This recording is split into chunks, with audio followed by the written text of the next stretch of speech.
Fontainebleau à l'heure allemande entre 1939 et 1945.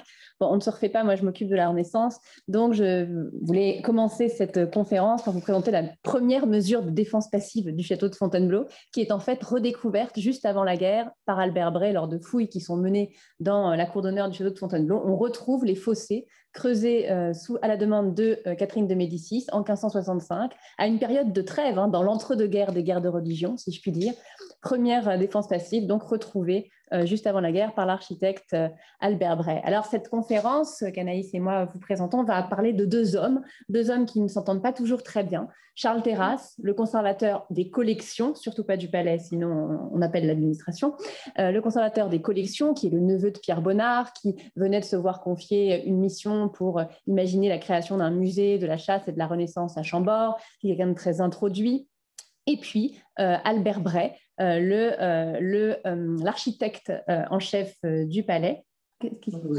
Okay. L'architecte en chef du palais, que vous voyez là, très sérieux dans son bureau, et qui va également travailler à la défense des collections du château et à la défense du château. Alors, dès avant l'éclosion du second conflit mondial, eh bien, on distribue, vous le disiez, des prospectus pour informer comment se défendre contre l'incendie, comment se défendre contre tel et tel bombardement, comment imaginer des abris dans le château de Fontainebleau, où est-ce qu'on pourrait les imaginer, quel sous-sol serait propice à recueillir les membres du personnel ou de la population même qu'on installerait là lors du conflit. Et puis la ville de Fontainebleau aussi a accueilli, c'est le maire de Fontainebleau qui nous l'a confirmé lui-même, une très importante quantité d'Allemands, puisque 20 000 soldats allemands étaient à Fontainebleau, c'est-à-dire plus que la population actuelle de la ville de Fontainebleau. C'est vous dire comme l'heure germanique résonnait dans les cours du château. Alors pour revenir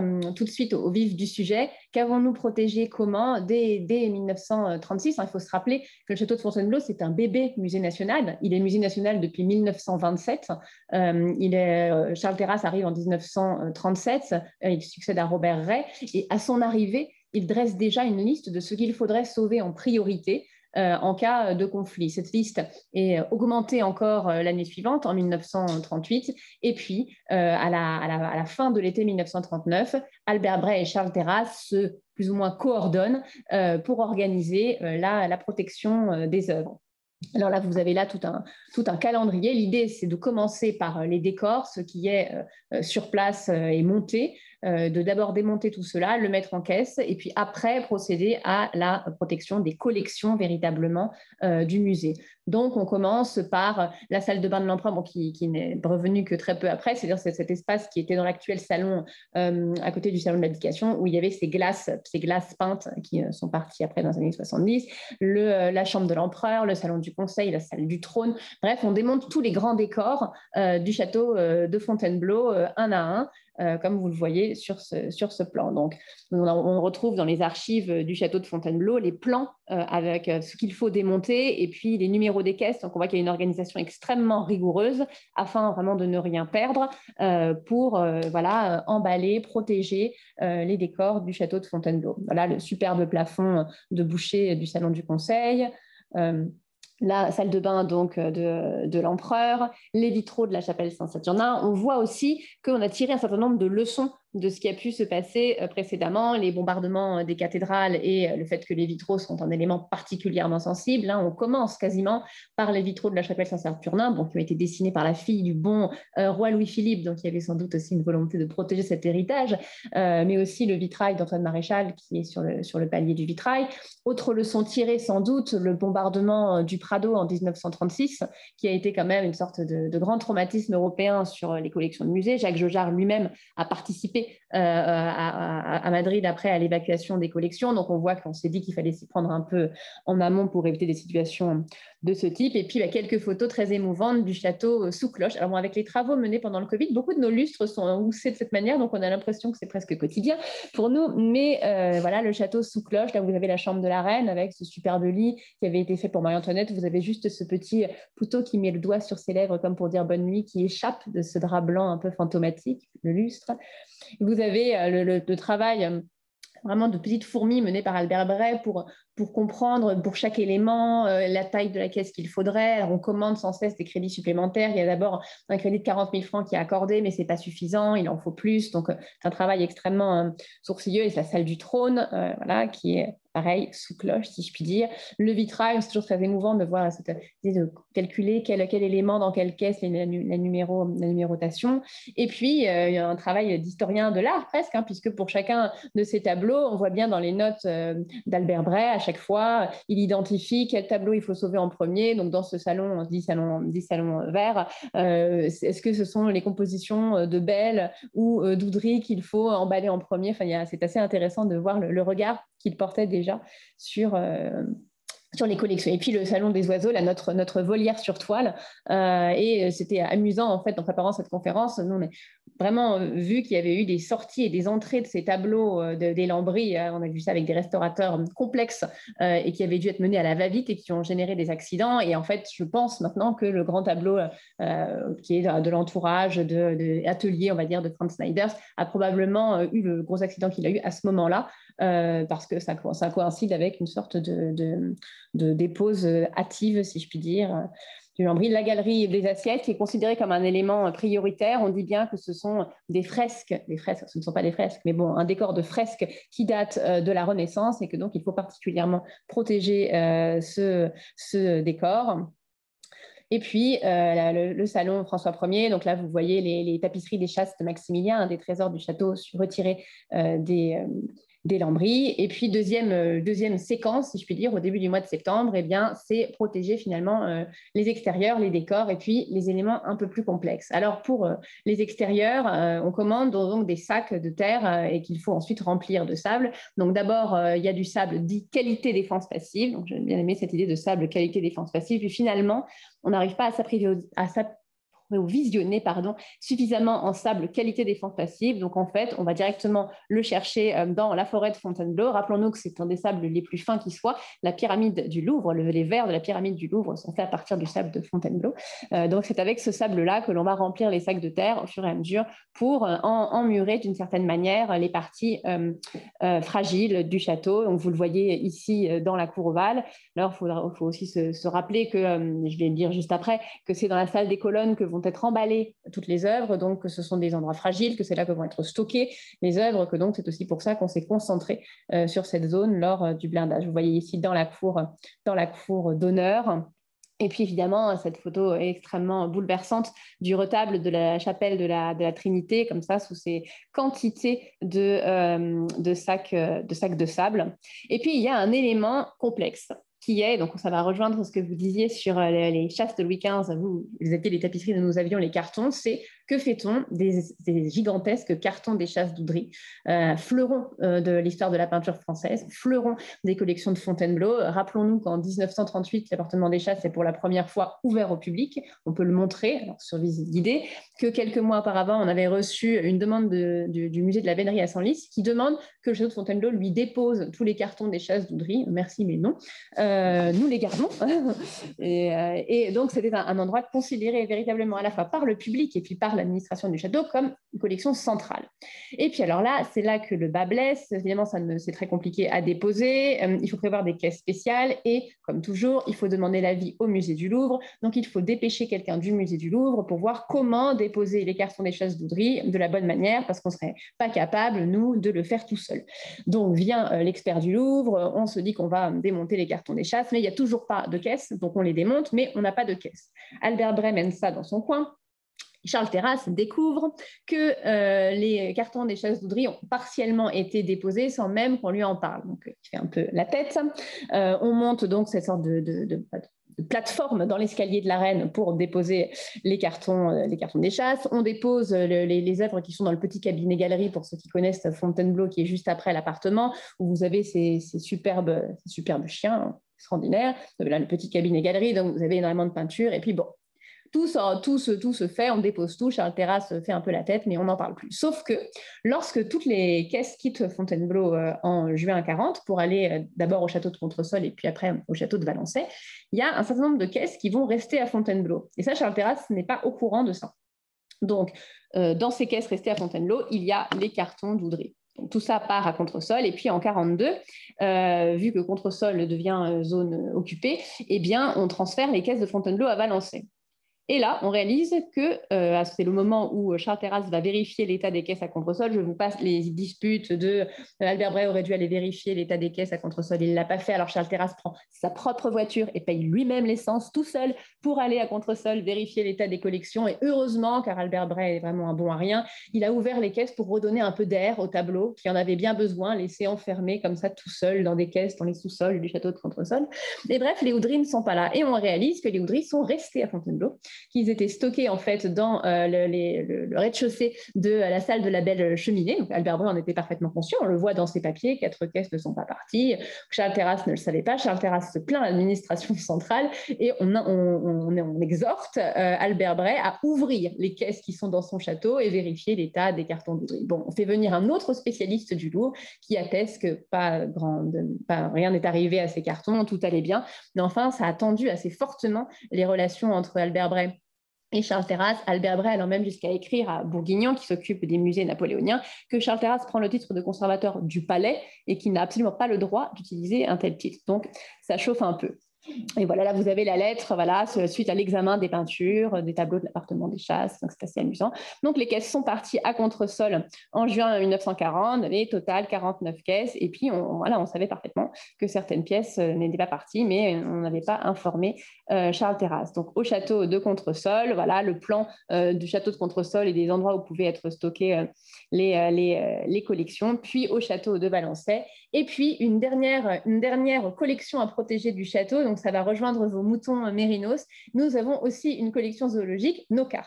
Et allez savoir pourquoi, les soldats allemands sont très amateurs de carpes. Donc, dès juin 40, c'est le bazar et les soldats se mettent à pêcher dans les temps aux carpes.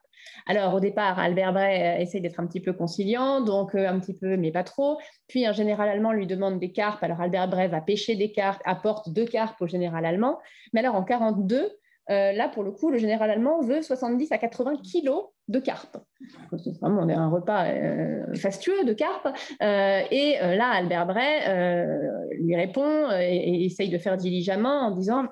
Enfin, les carpes sont quand même des ornements historiques du château, on n'a pas le droit de les pêcher, on n'a pas le droit de les vendre. J'ai été ravie de vous apporter 2 carpes pour Noël il y a 2 ans. Enfin, bon, maintenant, ça commence à suffire. Les carpes, à l'occasion d'une sorte de curetage du bassin, vont être mises en plus dans le bassin du Tibre. Et Albert Bray explique qu'on ne peut pas aller pêcher les carpes dans le bassin du Tibre parce qu'en fait, elles se cachent sous de la végétation, donc ce n'est pas possible. Généralement, répond, est-ce qu'on ne pourrait pas du coup remettre les carpes dans l'étang? Non, on ne peut pas. Et tout ça monte quand même à l'administration centrale. Et tout au long de la guerre, on voit qu'en fait, cette question des carpes devient une forme d'acte de résistance. Et vous êtes, comme Anaïs va vous le présenter, vous êtes installé au château, etc. Mais alors les carpes, vous n'y toucherez pas. Donc c'est notre ornement finalement sauvé du château de Fontainebleau. C'est la dernière collection qu'on a tâché de protéger. Non, je peux juste préciser que la carpe fait partie de recettes berlinoises, notamment. Donc, ce qui explique peut-être... Mais c'est un plat yiddish, hein, surtout. C'est un plat yiddish. La carpe à la juive, ce qu'on appelle, mais la cuisine berlinoise et saxonne utilise beaucoup la carpe. Je pense que la carpe à la juive avait dû être rebaptisée. Oui, c'est ça. Syncrétisme. Tu veux que je te passe tes slides? Oui, peut-être.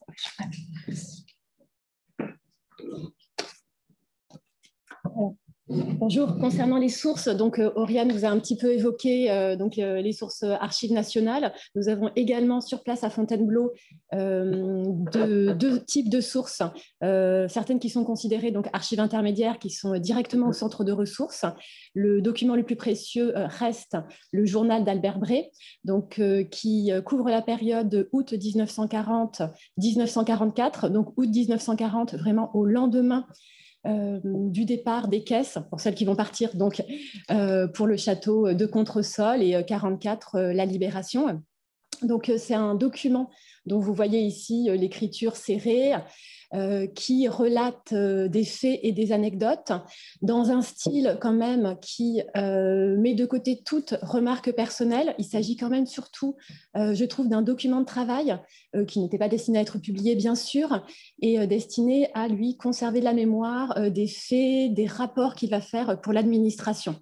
Certains événements, certains contextes en sont totalement absents. Il faut vraiment donc le compléter avec des sources d'archives.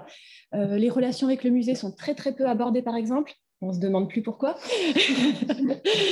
De même, donc l'activité du musée plutôt absente, son équipe, le travail avec son équipe est peu abordé. Donc vraiment à compléter avec les rapports qu'il écrit pour son administration.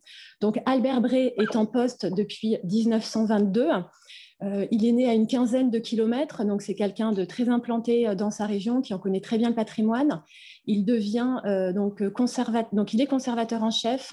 Il devient aussi conservateur du domaine en 1930, c'est-à-dire qu'il cumule à partir de ce moment-là des fonctions larges au château. On pourrait dire, en calquant sur le système administratif d'aujourd'hui, qu'il a à la fois les missions d'entretien, de sécurité et de sûreté d'un architecte des bâtiments de France, un cadre qui est créé au lendemain de la guerre, donc qui n'existe pas encore, et celle d'un architecte en chef des monuments historiques en charge de la restauration du château. C'est un historien également, à la faveur des fouilles qu'il a pu réaliser au château. Il a écrit des ouvrages historiques sur le château. Il est par exemple, en tant qu'architecte, le restaurateur de l'aile de la Belle Cheminée, travaux qui ont été possibles, combles qui ont pu être reconstruits avec le mécénat de Rockefeller, donc dans l'entre-deux-guerres. Ses collègues, c'est donc Robert Ray qui a été cité par Oriane, qui reste peu de temps au moment de la création du musée, et puis très rapidement Claude Terrasse dès 1937. Au château, dès 1940 à 1945, ce sont deux occupations successives, allemande puis américaine. Celle allemande, c'est un va-et-vient constant de différentes phases d'occupation de différents services dans différents espaces du château. Y auront lieu des fêtes et cérémonies, le logement de troupes, des bureaux d'officiers. Différents services vont également y être abrités, des services de la Direction générale des Beaux-Arts. Qu'est-ce que j'oublie? Oui, des troupes, des bureaux. La stratégie d'Albert Bray. Vous voyez ici quelque chose qui est recopié d'une affiche qui nous évoque, donc un tout petit peu avant le début du journal, tout simplement ce qui n'est pas vraiment un ordre d'évacuation, mais un conseil. Le conseil de la mairie à la population d'évacuer la ville. La stratégie d'Albert Bray, en termes de réquisition, elle est définie dès avant le début du conflit, au cours de ces années 30 où on voit la défense passive se mettre en place. Quand la Direction générale des Beaux-Arts lui demande d'aménager une permanence, donc en prévision, d'organiser une permanence pour ses propres services de la Direction générale, dans le château, donc en prévision d'un conflit qui débuterait, la réponse d'Albert Bray, elle est claire, il n'y a aucun espace vacant au palais, donc à sa propre administration, il répond ça. Tous les espaces qui ne forment pas le musée sont occupés. L'aile Louis XV, en cas de guerre, serait occupée, comme lors de la Première Guerre mondiale, par un hôpital. C'est une affectation qui résulte d'une convention entre l'administration des Beaux-Arts et l'armée. Il identifiera quand même un espace dans cette aile Louis XV, non loin du théâtre, un espace qui s'appelle le pavillon des acteurs. On ne sait pas si les travaux qui ont été demandés, des travaux pour permettre d'installer des bureaux, donc téléphone, électricité, on ne sait pas s'ils seront réalisés. En tout cas, l'administration ne sera pas logée au château pendant la guerre. Il y aura bien, en tout cas, un hôpital militaire en juin 40, donc vraiment au moment le plus critique à Fontainebleau. Il y aura de nouveau des projets d'hôpital militaire en août 44 et un en janvier 45. On y avait aussi prévu le repli de l'école des beaux-arts et du conservatoire. Cette aile Louis XV, qu'est-ce que c'est? C'est à partir du moment où le château devient résidence des présidents de la République, des appartements, ils sont aménagés pour eux. Ils vont effectuer des villégiatures d'été, mais qui s'interrompent avant la Première Guerre mondiale. Donc au moment où le château devient musée en 1927, ces résidences n'existent plus. En revanche, très vite, juste après la Première Guerre mondiale, dans ce climat d'entente entre la France et les États-Unis, à partir de 1920, ce sont les écoles d'art américaines, conservatoires de musique, rejoints par les beaux-arts, qui s'installent. Les élèves féminines logent même au palais et ils cohabitent avec le concours de Rome de composition musicale. Ces académies américaines existent sous cette forme à peu près jusque dans les années 1980. Donc, en fait, Bray n'a de cesse d'éloigner toute occupation de l'aile Louis XV à cause de la fragilité du théâtre impérial qui se trouve au bout de cette aile, donc le théâtre de Napoléon III.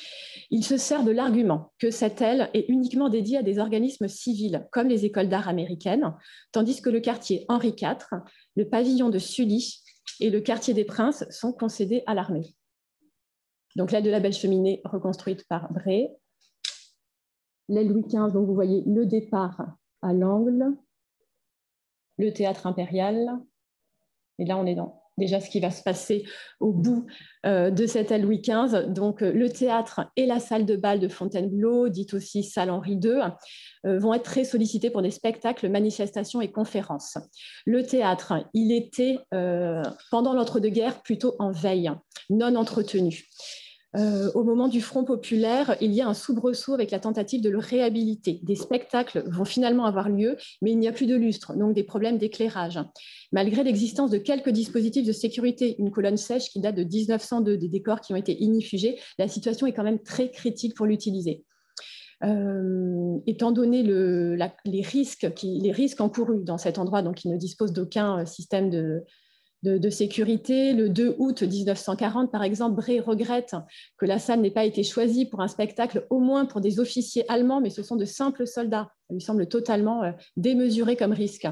Il souhaite que son administration intervienne pour orienter plutôt sur le théâtre municipal, qui se trouve juste en face du château, ou bien des salles de réunion en ville qui existent. La prise d'un décret en février 1941 déclarant le théâtre inaccessible pour raison de sécurité, je pense l'équivalent de notre avis défavorable d'ouverture d'aujourd'hui, n'aura aucun impact sur la situation. Et elle en aura en revanche, malheureusement, après-guerre, quand on souhaitera au contraire réanimer ce lieu. L'arrêté a sans doute été pris pour protéger le château, mais ça n'a pas eu cet effet. Quand on fait le décompte des spectacles, il est apparu que l'occupation allemande aura joui du théâtre beaucoup plus que Napoléon III. Dans le prolongement de l'aile Louis XV, le gros pavillon, c'était le bureau du président de la République Carnot qui accueille en 1944 l'Académie de France à Rome, repliée de Nice avec ses archives pendant 2 ans, jusqu'en 1946. Les ateliers sont situés dans l'aile de l'ancienne Comédie, les bureaux dans l'aile Louis XV, le directeur et le secrétaire sont logés cours des Mathurins, là où se trouvent déjà des logements de fonction. Les pensionnaires seront sans doute logés en ville où ils prendront leur repas. Le quartier des Princes, aujourd'hui des réserves du château, on trouve la mention d'organisation TOT dans les archives, mais sans précision. Je n'ai pas pu approfondir ce cas.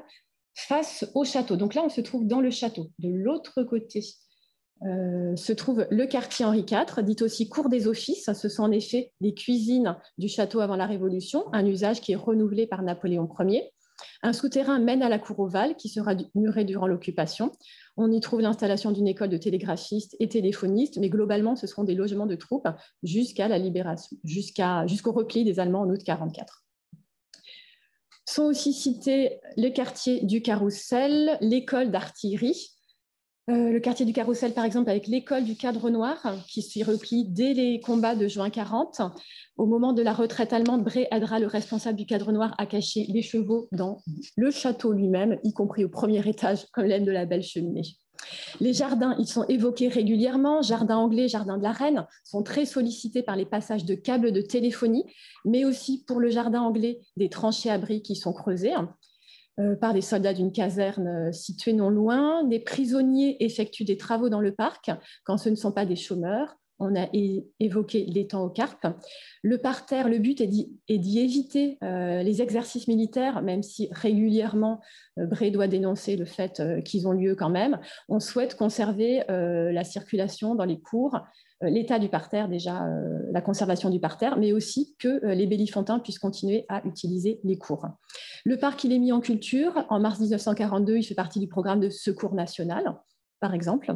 Et on continue, mais ça existait déjà avant-guerre, à vendre le raisin de la Treille, même si cette année-là, vols et poursuites ont été particulièrement nombreux autour de cet événement. Les Allemands demandent à acheter des plantes et des fleurs, et on leur confirme que le château de Fontainebleau ne peut fournir que des fleurs, grâce au jardin fleuriste que nous avions à l'époque. Le mur du parc, il est également l'objet d'atteinte.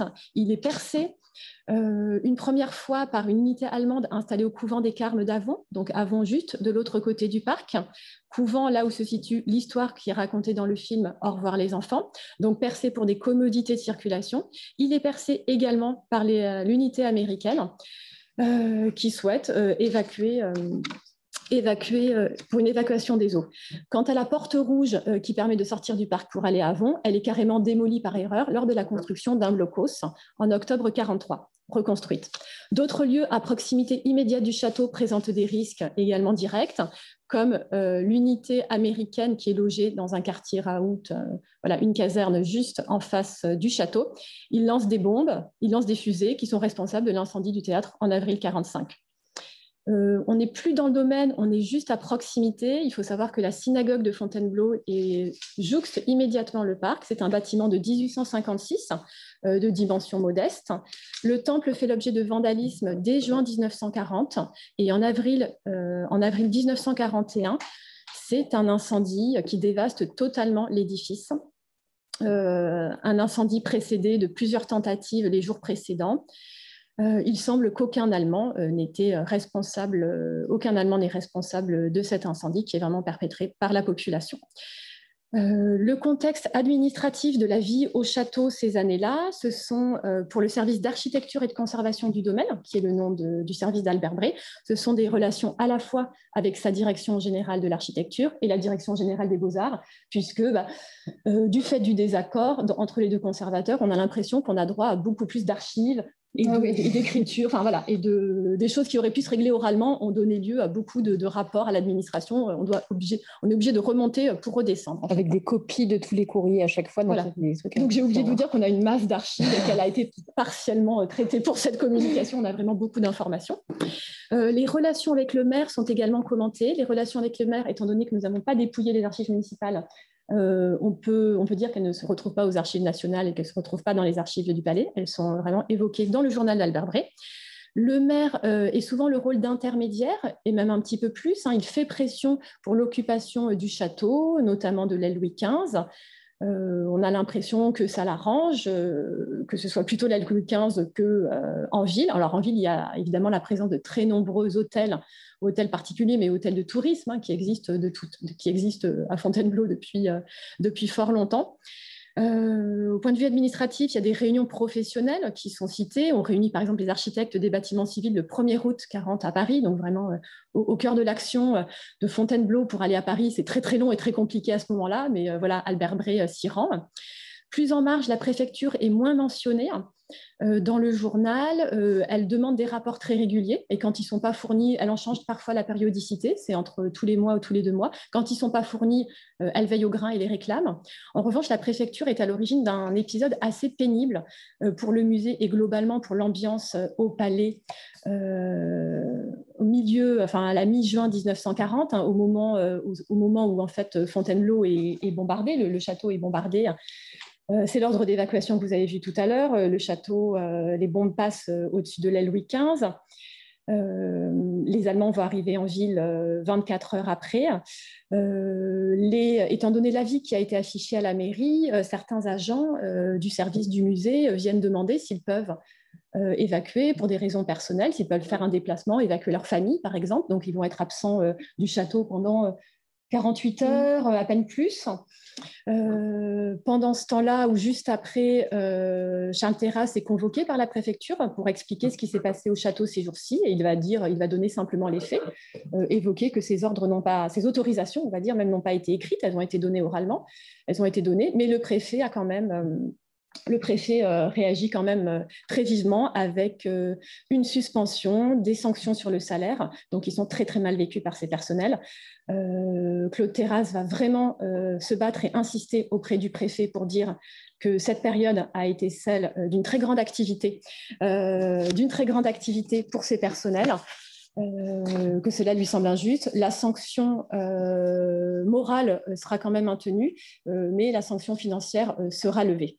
Le début de la guerre, c'est 2 accords qui semblent purement théoriques à 1 an de distance, puisque le 23 septembre 1939, on apprend qu'après entente avec le service de santé et la direction générale des beaux-arts, le château ne sera pas réquisitionné par l'autorité militaire et sera laissé à disposition de la direction générale des beaux-arts. Et pourtant, le 12 décembre 1940, Bré répond au maire qu'il a été convenu avec la commission Metternich, les autorités allemandes au niveau national, que les palais nationaux ne sont pas réquisitionnés. Et pourtant, de nouveau. Et en mars 1941, beaucoup de négociations avec le maire autour de ce sujet. La fermeture du musée, elle est évoquée seulement en creux dans Bré et dans les archives. En parallèle, le 7 juillet 1940, Bré rédige un rapport pour son administration sur le remontage du décor intérieur du château. On comprend qu'il s'agit d'une demande des Allemands. En tout cas, il est appelé par eux pour évoquer ce sujet. Cependant, dès le lendemain, l'occupant lui apprend que ce projet est différé et il n'en sera plus question jusqu'en 1944. On apprend que le musée avait été jusqu'alors ouvert. On ne visite que les grands appartements que Claude Terrasse a remeublés avec ce qui restait, ce qui n'avait pas été mis en caisse. Claude Terrasse prend d'ailleurs l'initiative de faire payer l'entrée aux Allemands. Il explique qu'il faut se refaire après des pertes financières récentes. Je n'ai pas pu très bien élucider lesquelles. La commandature lui explique très rapidement qu'il est hors de question de faire payer les Allemands. Cependant, en juillet 1940, le musée a été fermé par demande des Allemands qui y organisent des cérémonies et des fêtes.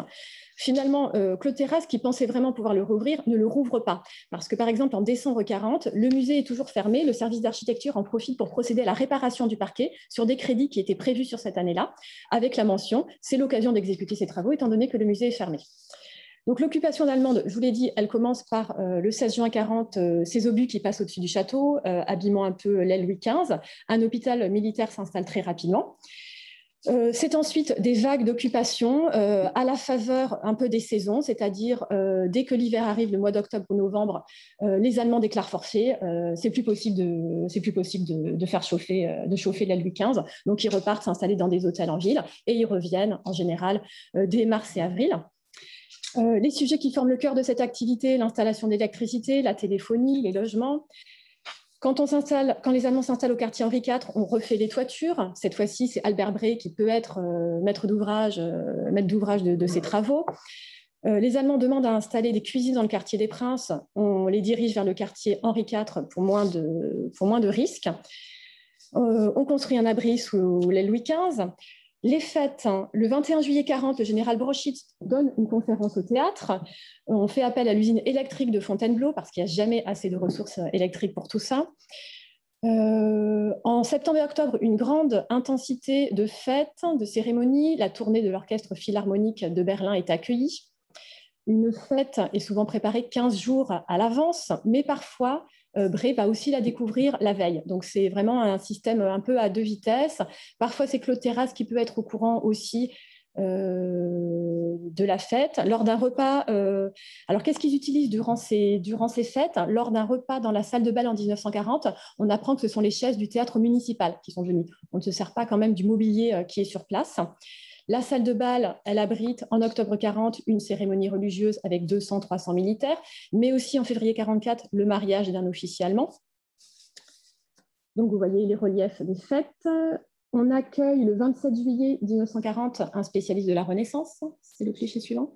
Oui, c'est pas loin. C'était juste pour faire une petite insiste sur le fait que l'activité, on va dire, d'histoire de l'art du château ne s'arrête pas, puisque viennent en 1940 à Fontainebleau deux grands historiens de la Renaissance, Ludwig Heidenreich, qui sera l'auteur de la grande Pelican History of Art sur l'architecture de la Renaissance, et Franz von Wolf Metternich, également grand historien de la Renaissance, qui probablement découvre pour la première fois Fontainebleau, et Heidenreich participera après la guerre à la grande aventure de l'univers des formes avec André Malraux. Et puis, juste une petite anecdote. Alors, en préparant cette conférence, sachant que Heidenreich avait donné une conférence donc à Fontainebleau en 1940, on s'est rapproché du Central Institute for Kunstgeschichte à Munich, dont Heidenreich a été le directeur, pour avoir le sujet de cette conférence. Et cette démarche c'était pas la première fois qu'on la faisait. Vincent Droguet, notre ancien directeur du patrimoine, avait fait cette démarche en 2012. Et la réponse qu'on a reçue de Stéphane Klingen, donc de cet institut,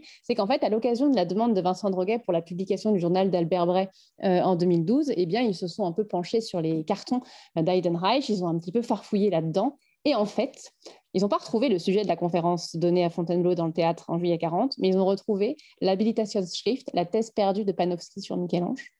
Quand même un truc absolument extraordinaire, qu'on pensait perdu depuis un bombardement de Hambourg. Panofsky ayant été le maître de Heidenreich, Heidenreich avait préservé cette thèse non publiée, sorte de mystère depuis les années 20 de Panofsky sur Michel-Ange, qui a donc été redécouverte fortuitement suite à la demande de Vincent Droguet pour avoir le sujet de cette conférence. Et c'est d'autant plus symbolique que nous cherchons toujours un Michel-Ange perdu à Fontainebleau. Donc la redécouverte de la thèse de Panofsky sur Michel-Ange à l'occasion de la préparation de cette conférence livre beaucoup d'espoir sur le retour peut-être de la sculpture perdue. Je cours, je vole dans les archives. Donc voilà, une dernière nuit chez la marquise de Pompadour. Parce que Rommel habitait dans le petit ermitage, a séjourné pendant le petit ermitage de la marquise de Pompadour qui appartenait au Noailles, et il visite Fontainebleau et il écrit à sa femme dans une lettre, hein, c'est amusant comme les Français savaient bâtir il y a 200 ans, à côté tout ce qu'on fait chez nous c'est quand même très provincial. Je trouvais que cette petite citation était Albert Bray ne sait pas toujours les personnalités qui viennent elles-mêmes au château. Hein. On ne lui dit pas toujours, il apprend après que telle et telle personne très importante est venue. Alors je cours, je vole. Les mesures de protection lors des fêtes, les tapis, ça c'est une grande affaire. Les deux conservateurs montent des tapis pour protéger les parquets. Ce sont des tapis du mobilier national qui sont considérés trop pauvres par les Allemands, donc ça ne va pas toujours marcher, ils ne vont pas toujours autoriser à ce qu'on mette ces tapis. La logistique des pompiers est très importante, systématique, vous avez compris les risques réels qui sont encourus. Différentes mesures préventives sont mises en place. On peut même à un moment valoriser les collections du parc. On a trouvé un projet de valorisation en 1940, on réactive le projet de réinstallation de 12 sculptures dans le parterre. Les dégradations, donc elles sont peu importantes, mais elles sont quand même très régulières dans le parc, dans les bâtiments. La situation militaire qui se tend, deux documents qui nous montrent la préparation au château. Une sous-commission de sécurité qui nous indique les deux sujets, c'est la protection sur place des collections qui n'ont pas été évacuées. Une partie des collections demeurées sur place sera mise à l'abri dans 2 locaux du rez-de-chaussée de cette aile de la Belle Cheminée. Il reste néanmoins à protéger 14 tapis de la savonnerie, des meubles et objets d'art, et on retrouve les panneaux d'Oudry. La défense autonome du musée, elle doit être revue. Ce système de sacs de sable présente des inconvénients qui ont été vus lors d'un récent bombardement de la région parisienne. Les risques pour les fresques de la galerie François Ier sont importants, donc on optimise le système. Voilà. Épilogue de l'occupation à Fontainebleau. En août 1944, on réactive le projet d'hôpital de 2000 lits. Bray est obligé de montrer l'aile Louis XV, même s'il souhaite s'installer dans le musée, dans la galerie François Ier. Cette fois-ci, il arrive à les dissuader. On a une succession d'occupations éclairs à ce moment-là. Et puis, 17 août 1944, les Allemands commencent à déménager Fontainebleau. Les bureaux Louis XV sont évacués. On a juste le sujet de munitions non retrouvées qui explosent et qui vont notamment abîmer le mur du parc dont je vous parlais tout à l'heure. L'occupation américaine, même problématique. Éviter l'occupation du château avec des administrations différentes. Occupation qui aura lieu, intrusion de soldats, détérioration, un nouvel espace qui est occupé, qu'on n'avait pas cité, les Héronnières, je reviens en arrière, merci, les Héronnières, terrain où François Ier va installer ses hérons, qui sont les écuries de Louis XV.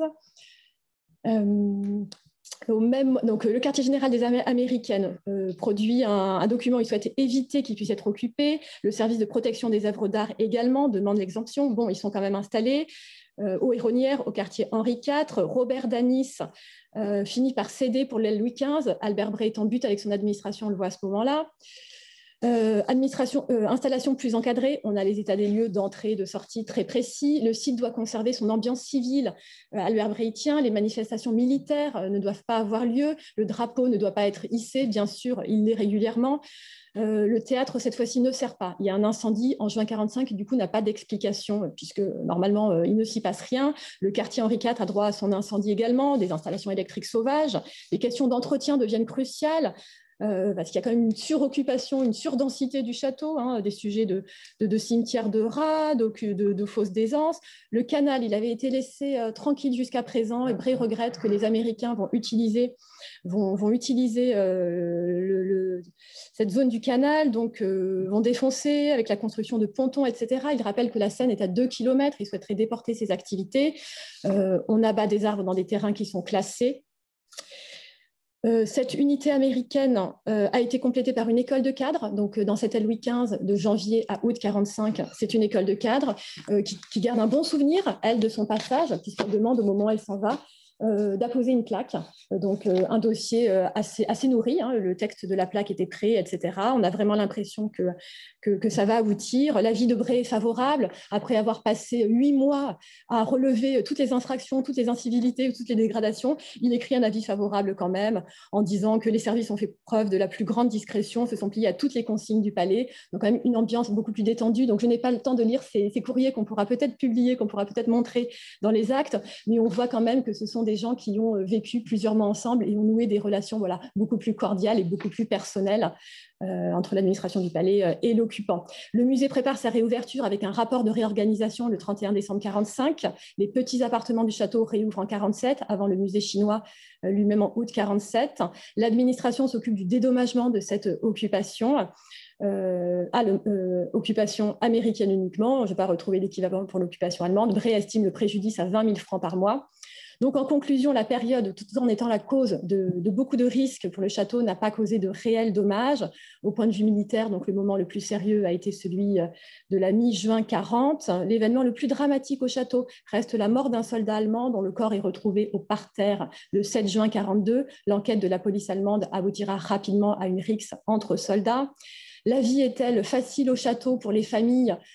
Ça, on a relativement peu de documents. On sait que petit privilège des familles, elles ne sont pas soumises au couvre-feu de 22 heures, mais elles sont bien soumises aux autres mesures de défense passive. Sur l'éclairage, par exemple. Le château donc n'est pas ouvert au public pour ses espaces intérieurs, ce qui limite la normalité de la période. Les occupants ne le connaîtront que protégé et dépouillé de ses chefs-d'œuvre, mais cependant, quand même, vous l'avez vu sur les photos, il n'est pas vide, hein, loin de là. Malgré le non-respect des consignes, Bray semble rester maître à bord et conserver le contrôle de la situation. Il fait preuve de beaucoup d'énergie pour préserver le patrimoine, minimiser les risques. C'est quand même une période qui semble très chargée, notamment dans cette absence d'harmonie avec le conservateur du musée. Concernant l'occupation américaine, une note d'octobre 1944 du commandant relève qu'ils ont beaucoup plus de plaintes sur les châteaux privés que sur les châteaux appartenant à l'État. Concernant les espaces, on voit cette hiérarchisation. L'aile Louis XV n'a jamais pu échapper à une occupation, mais il y a une hiérarchisation entre les quartiers Henri IV et des Princes réservés aux soldats et aux logements, tandis que l'aile Louis XV conserve des fonctions plus nobles de bureaux, d'officiers, d'écoles, etc. Au final, aujourd'hui, au château, rien ne conserve, ou presque, surtout dans le patrimoine immatériel, donc rien ne conserve ou presque le souvenir de cette période. La plaque n'a pas été posée. Seul le drapeau nazi est conservé, non entré en collection, mais conservé auprès des ressources du Centre d'études documentaires. Le souvenir des États-Unis continue à se concentrer essentiellement sur l'aile de la Belle Cheminée, le mécénat de Rockefeller et cette plaque qui est posée à cet endroit-là. Voilà, merci.